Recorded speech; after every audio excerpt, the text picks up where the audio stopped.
నవ్వుల డాక్టర్ అనే బిరుదు.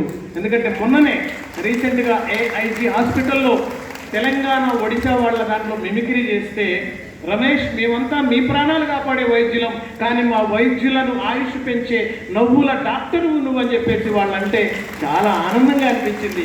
అది కాదా మనకు కావాల్సింది గొప్పదనం. సరే, వాళ్ళ మిమిక్రీలో చాలా అంశాలు మనం చెప్పొచ్చు. మిమిక్రీ ఆర్టిస్ట్గా నాగేశ్వరరావు గారు ఇలా అన్నారు. నాగేశ్వరరావు గారికి బాలసుబ్రహ్మణ్యం గారు ఎంత గొప్ప ఆర్టిస్ట్ అండి. ఒక అల్లూరి రామలింగయ్య గారికి కూడా పాట పాడితే ఎలా పాడేవారండి ఆయన. వచ్చాను వస్తావా అడిగింది ఇస్తావా ఊర్వశిరాధేయుడురా, చాలా అద్భుతం అల్లూరి రామలింగయ్య గారిలా పాడాలంటే. నిజంగా ఒక బాలసుబ్రహ్మణ్యం గారు నాగేశ్వరరావు గారికి ఎలా పాడారు. మీలో ఇప్పుడు ఉన్నటువంటి ఎంతమంది ఆ సినిమాలు అంకితమైనారో నాకు తెలియదు, కానీ ఇప్పుడు కూడా పాటలు వినండి.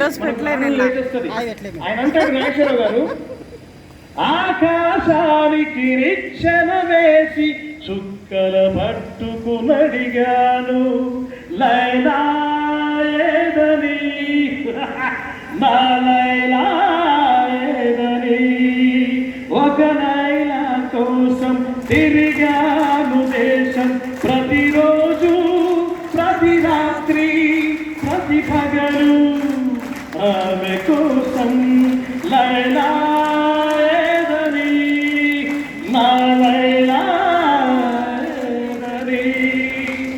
దీని మీద చాగంటి గారు చెప్తే ఈ పాట గురించి ఒక్కటి చెప్పి ముగిస్తాను. నాకు అర్థం కాదండి, ఇన్ని ప్రోగ్రాంలు ఇచ్చాను, ఇంకా చాలా మంది స్పీకర్లు ఉన్నారు. గురువేనండి ఒకటే, నిజమైనటువంటి భావంలో మనం ఎటువంటి పరిస్థితుల్లో ఉన్నా కూడా ఒక మంచి పాట వింటే హృదయాన్ని స్పందింపచేస్తుంది అనటానికి ఉదాహరణ. నాగేశ్వరరావు గారు కాలేజీ ఎగ్గొట్టి ఒక లైలా కోసం అని తిరిగితే ఆయన ఫస్ట్ క్లాస్లో పాస్ అయ్యాడంటే గొప్పగా చదివాడు అని అర్థం. ఒకసారి మీరు కూడా చప్పట్లు కొట్టండి, పర్వాలేదు. Thank you so much. Love you all. మళ్ళీ వెళ్తాం.